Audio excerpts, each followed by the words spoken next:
Welcome to another Planet 6 parts tips video. Today's video, tail lights. Now I know in the previous video I've done about the electronics, how to diagnose and fix the electronics. This is about the actual fitment of the lights.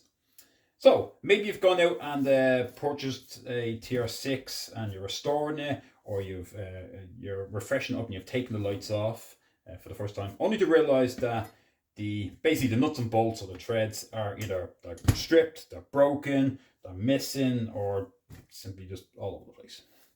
Now you're wondering, what can I do with this? Can you repair them, or do you have to go out and spend big money and replace them with either a good set of used ones or new? So simplest term is yes, these can be repaired, and I'm going to show you the different ways to repair the different problems with them. So let's start first of all. Usually most of the problems, or I want to say 90% of the problems with these basically are over on this side. They're on where the marker light is. So let me explain it. These don't penetrate through. These lights, they don't penetrate through. You shouldn't penetrate through. So in layman's terms, they're really just a piece of threaded bar. That's what they are. Just a piece of threaded bar. So if you've taken them off and you realize that the threads look terrible, if you have a tap and die kit and fine thread, great. You simply just get your piece. You should be able to put it on, follow the threads, clean them up. Should be able to do it by hand. You do them for them all the way around. Maybe let it soak, wire brush, great. You can't do that if it's not there. So how are we going to fix this problem? Well, you can go to any hardware store. I usually go to Home Depot because they do fine thread as well. However, in this case, you're going to look for machined screws. You usually get them in a packet. You come like in a packet of 10 with nuts and bolts, different size lengths and different heads. Don't worry about the head. That's irrelevant. All you want to do is make sure you get a good length, at least an inch or an inch and a quarter, an inch and a half in length, and obviously the right thread. Now, if it's a case of that yours is just missing, great. You want to test to see if it's holding. So you'll simply get it, you'll put it in.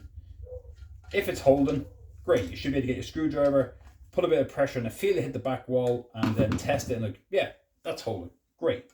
What we'll do then is we'll take it back out. We'll unscrew it and take it back out. And usually in the packet, you do get the nuts with them. We're going to put the nut on it. So we'll put the nut on it, we'll run it up. And what we're going to do is we're going to get our Loctite. We'll put it on it. And we'll simply repeat the step. We'll put it back in till we feel it's hand tight. Turn it a bit. It might be a quarter turn. And then good pressure. Leave it and let it set. Obviously you want to let it set and then preferably overnight. So you come back to it the next day. Should be good and tight.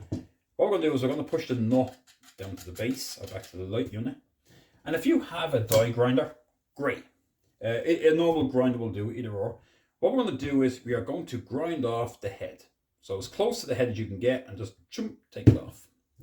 Now, if you have the tap and die set, usually you should be able to get it on. However, if any of you's ever cut heads off bolts before, you realize it ends up crushing it or wobbles a bit and it's hard to get it on. That is the reason why this is here. When you take this off, you're going to be basically left with the same threaded nut or threaded bar. When you unscrew it, it's simply going to work the same as this. So, I have a spare one.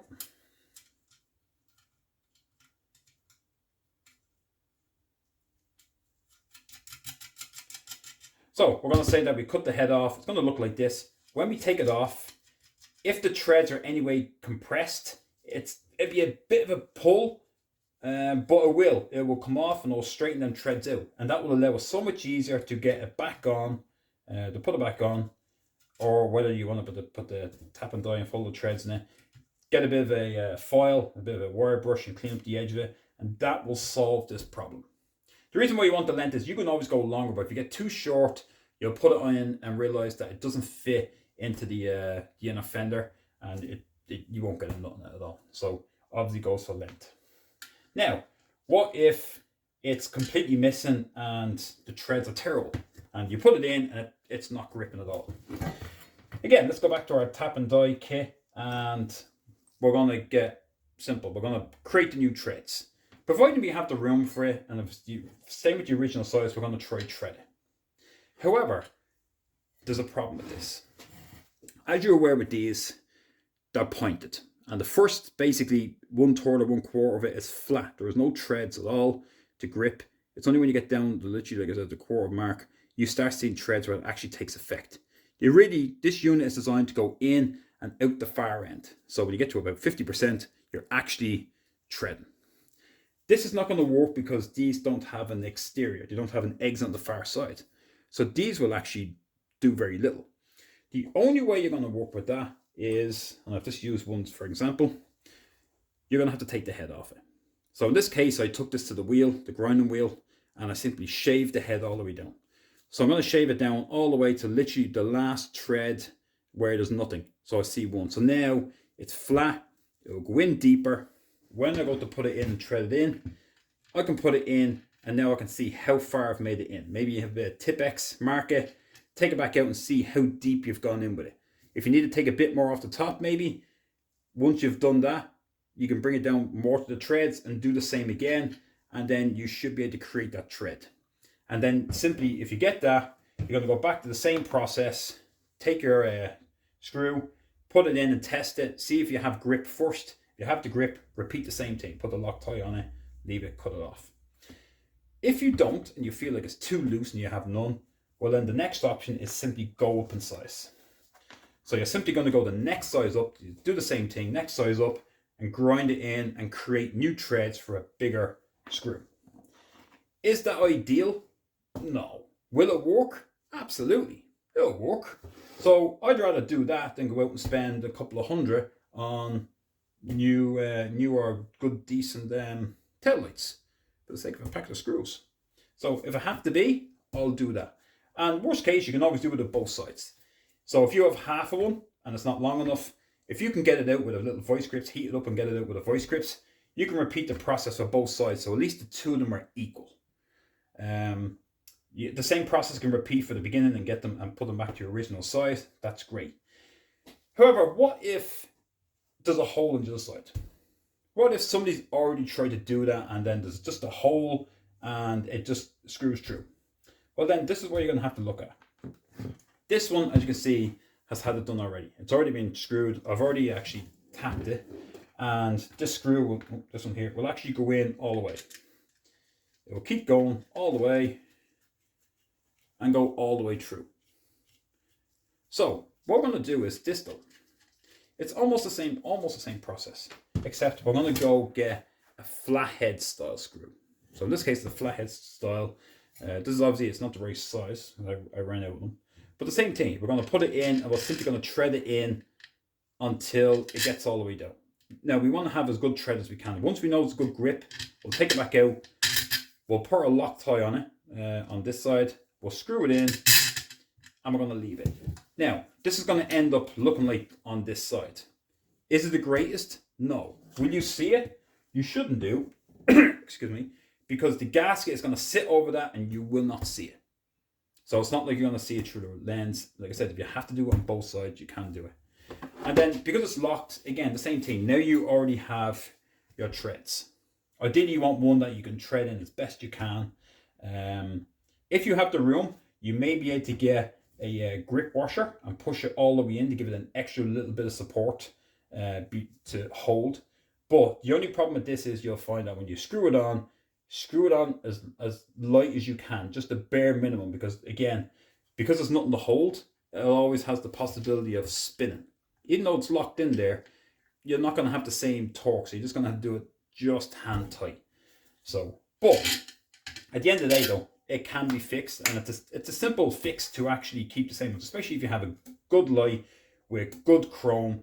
They're hard to come by with good chrome on them, and as I said, it's not the ideal fix to put it back to original, but it will still work. And what would you rather do? Spend hundreds, or have a screw either side with a gasket over and never see it, because it's going to be hidden, you're not going to see it, and it will work. As for the rest of them, the ones down here, these are all pop off. These are all this carriage bolt style. You have a square head to them. The unit itself is squared, so when you're in, you just simply turn, you pop them into position, and then when you tighten the nut, it self pulls. To get them off, it's simple. You put a screw in it in case they're broken. Just put your nut on it, the top bit of it, get your hammer, give it a bang, and it'll pop out. Take a nut off, and you can replace them. You can actually still purchase these, I believe. However, if you have any old lights or pick up any cheap lights, they're always in it. Yeah, you pop out with them all. So they're easy to replace if need be. But that's really it. So this end is not too bad because you'll always come across these. Some will always have them. Some will always have lights. You replace them. Up here is where the issue is. So like I said, you may have to get a tap and die set, grind it down to allow you to retread them. Use your Loctite, put it in. You're never going to have the full torque as if you're nothing wrong. However, there is that way of fixing it. Like I said, hopefully it's a case of the treads are already good. It sits in. You may have to retread it. Worst case, you put a flat screw from the back and lock it in. Either way, they're the 3 different options you have to fix. And yes, if it is broken, if it's broken in there, like you have one that's flat and it's broke, then you're simply drilling it. There's no other way over it. You're going to have to drill all the way in. Drill right through, re-tap it, retread it, and then the process of putting a nut in the back. So it can be done. Unfortunately, it is very, very light metal. So the more you strain it, the more you're likely to strip it. However, that's my tip on these. Yes, these can be fixed. They can be done. And you don't have to go out and spend hundreds on new ones. You can fix them. I hope this has been of help. If you have any other questions or concerns regarding or anything, give me a shout, send me an email, get in contact with me, and I'll try to help you out better. But hopefully this video has been of benefit for you. And if you'd like the rest of them, again, hit that subscribe button and check out my other videos. Thanks for watching.